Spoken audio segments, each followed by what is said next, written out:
name is Professor Roz, and today we're going to be teaching about why you as an individual should not drink milk unless you want to become the villain of your own story. Yep, that's me. We have to address the elephant in the room. I'm in a different location than usual. Somebody took away my whiteboard. It's okay. So today we are using a chalkboard, even though I hate touching chalk. But that is not going to diminish from the message we're about to be teaching you today. Milk in literature 101. And why you as an individual should not be drinking it. I'm going to tell you right now.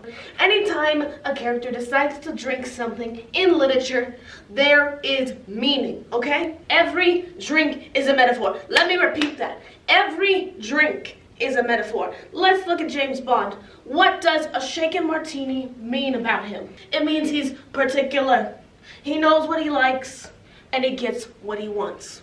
If I were to order a glass of wine, what would that tell you about me? It means I'm classy, and that I pair well with pasta. Oh my gosh. I'm looking for my fourth husband. If somebody gets a Cosmo, it means they're girly, etc., etc., etc. The metaphors and the messages of a drink are actually really interesting. Did you see? I just hit myself. Really interesting. Because a lot of the times our mind are preconditioned to associate certain drinks with certain things, okay? It's why we associate protein shakes with like getting buff. This is all true, especially with the associations we have of milk. Milk is associated with being innocent, being young because our bones are still growing. It's supposed to remind people that characters are still young and impressionable. For example, in Freaks and Geeks, when our main protagonist Sam is drinking milk, it's supposed to reaffirm to the audience that he's still a boy. He's a freshman going into high school. We should look at him through this innocent, sweet little boy lens. Now, I'm not saying every time a person drinks milk, it shows that they are innocent. But what I am saying is that beverages communicate subliminal messages to the inner psyche of characters. Let's get into it. Even filmmakers play with this connotation of our own mind. Because, milk is seen as something women produce. And babies drink, that having an adult drink it can create a mixture of emotions. Now, for example, ladies and gentlemen and non-binaries, one of the most brilliant pieces of milk is seen in Inglourious Bastards. One of the most memorable scenes in this movie is when Christopher Waltz enjoys a fresh glass of milk. Why is this interesting? Maybe you found it unsettling. Maybe you found it gross that a fully grown man who doesn't need nourishment is drinking milk. Maybe it's the way he smacks his lips and compliments the cow, knowing full well that he is about to murder the family underneath his feet. There is something very unsettling about full-grown characters drinking milk, and authors, filmmakers, and poets play into this. For heaven's sake, even Riverdale does it.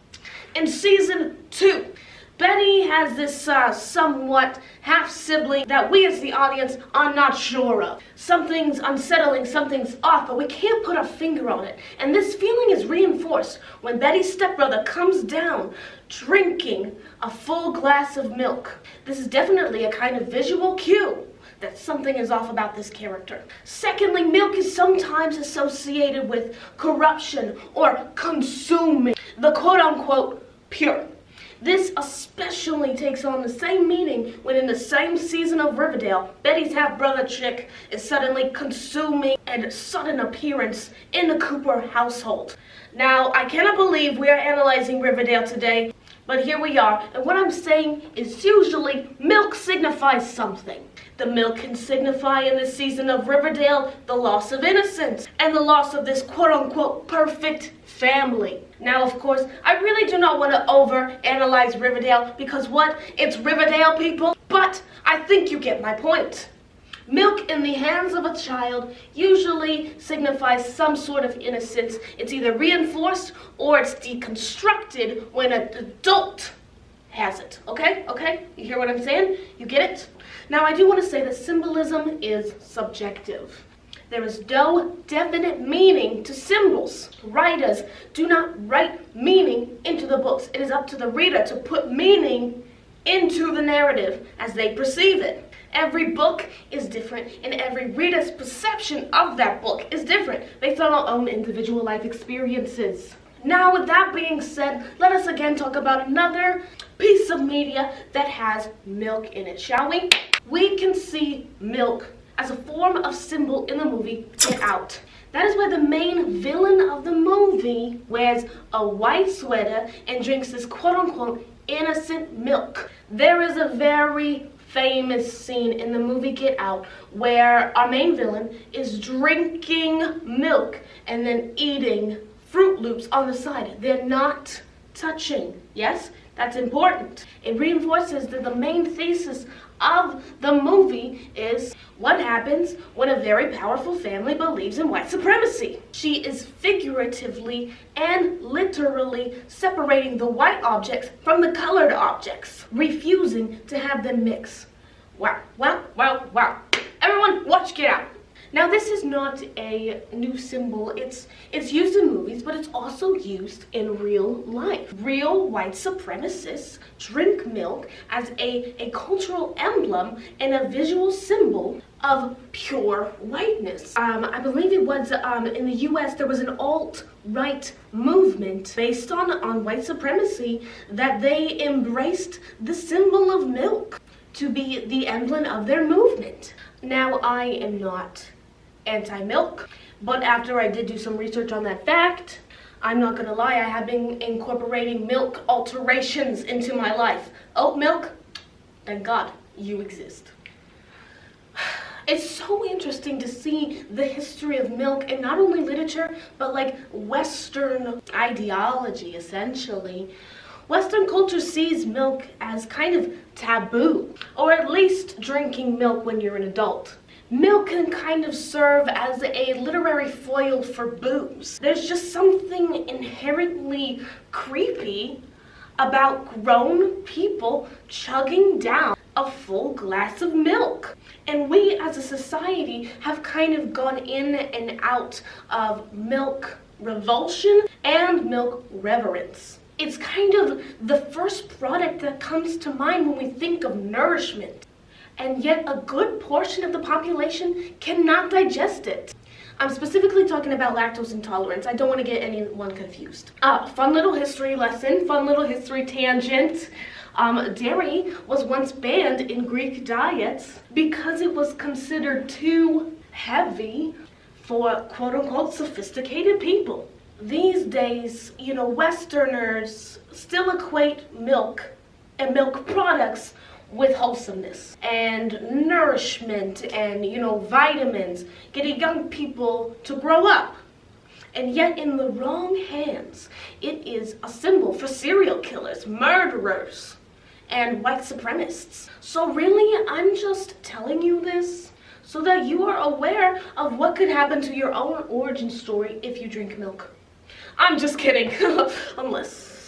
The point of this video is to not discourage people from drinking milk, but that everything can be a metaphor and everything can be a symbol, depending on the context of the book.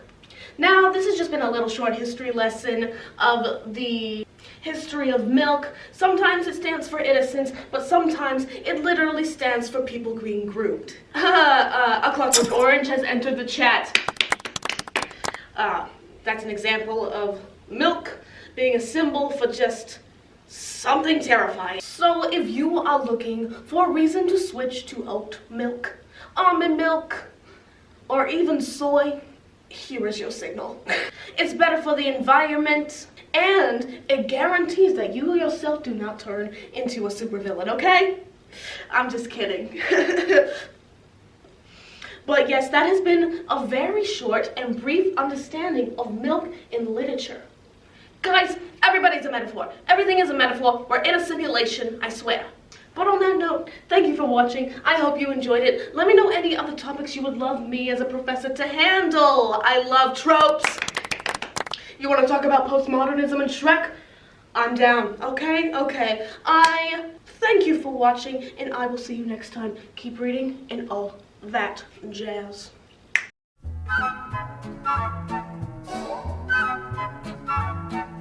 And then I what? Okay. This especially takes on a new move. What? Yes. Oat milk is the solution to everything, okay? Anytime a character decides to do what? Okay, start over. Now I do want to say this, that what? Hello. We just started, Hannah. Wow. Wow. We've done it again. I love playing Roz to the bottom of my heart. Honestly, sometimes Roz is the only reason I'm still in book 2. Milk!